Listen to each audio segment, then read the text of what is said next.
हरे कृष्णा दंडोत। भगवद गीता के अध्याय 7 के श्लोक संख्या 1 के बारे में हम विचार करें।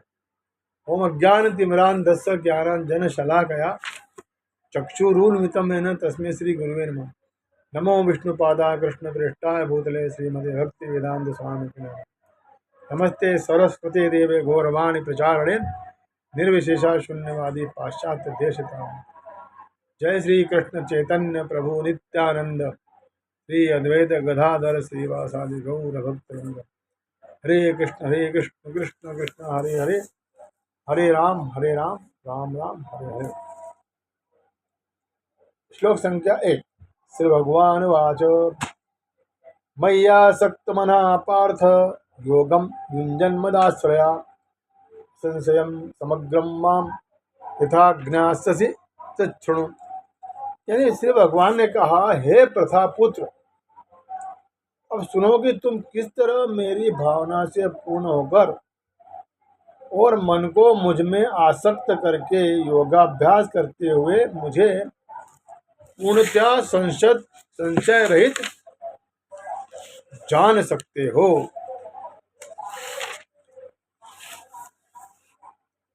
तात्पर्य शिला प्रभुपाद बताते हैं कि भगवत गीता के इस 7वें अध्याय में कृष्ण भावना अमृत की प्रकृति का विशद वर्णन हुआ।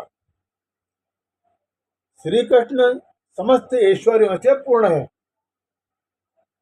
और वे उन्हें किस प्रकार प्रकट करते हैं, इसका पूर्णता इसमें वर्णन हुआ। इसके अतिरिक्त इस अध्याय में इसका भी वर्णन है कि 4 प्रकार के भाग्यशाली व्यक्ति कृष्ण के प्रति आसक्त होते हैं और 4 प्रकार के भाग्यहीन व्यक्ति भगवान कृष्ण की शरण में कभी नहीं आते।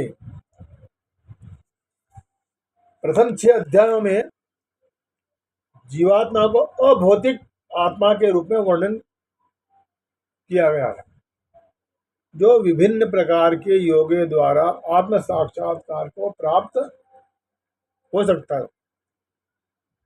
6ठे अध्याय के अंत में यह स्पष्ट कहा गया है कि मन को कृष्ण पर एकाग्र करना, या दूसरे शब्दों में कृष्ण भावनामृत ही सर्वोच्च योग है।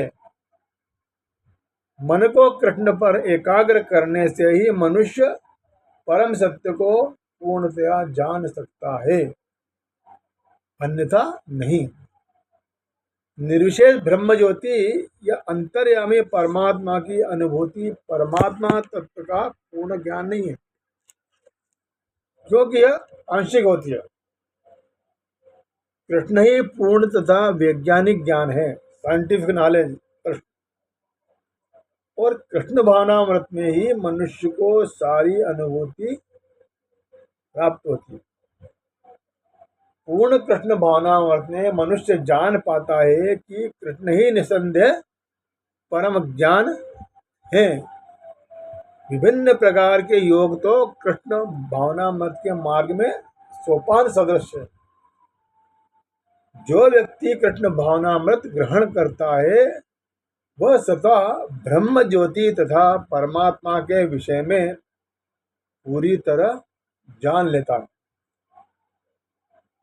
कृष्ण भावनामृत योग का अभ्यास करके मनुष्य सभी वस्तुओं को, यानी परम तत्व आत्माएं, प्रकृति तथा सामग्री समेत उनके प्राकट्य को पूरी तरह जान सकता है। तथा मनुष्य को ये कि 6ठे अध्याय के अंतिम श्लोक के अनुसार योग का अभ्यास करे। को के द्वारा संभव हो जाता है। इसमें श्रम सबसे महत्वपूर्ण है। भगवान जैसे कहते हैं मुझसे नो, ऐसे कर नहीं है।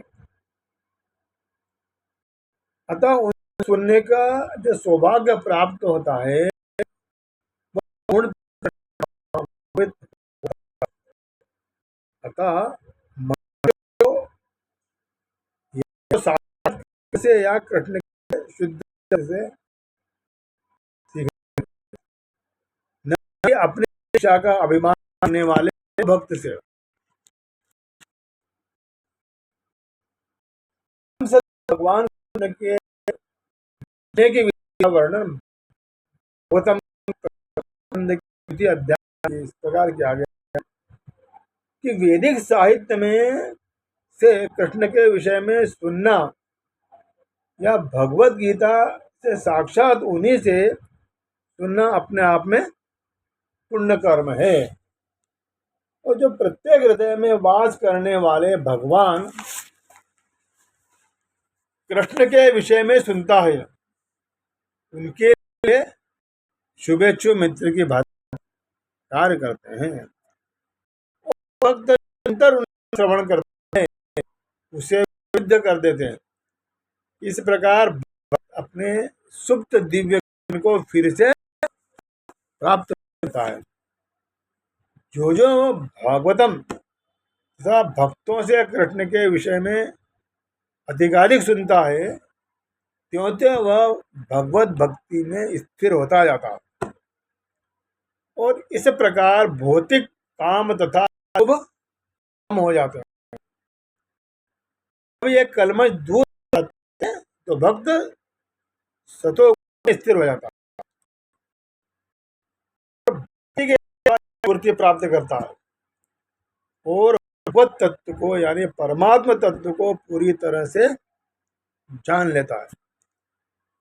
भक्ति योग भौतिक मोह की कठिन प्राप्ति को भेदता है और भक्त को असंशय समग्रम अर्थात परम सत्य श्री भगवान को समझने में